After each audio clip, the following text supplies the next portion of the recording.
My name is Martin Hoogduijn.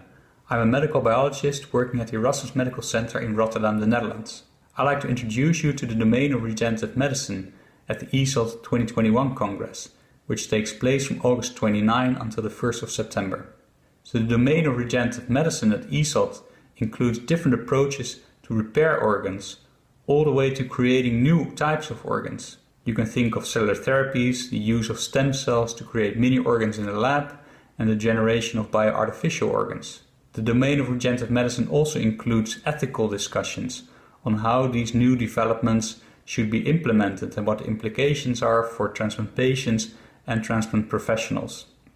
What is very exciting about this domain to me is that we are at the forefront from some great developments and we can watch them from the very start.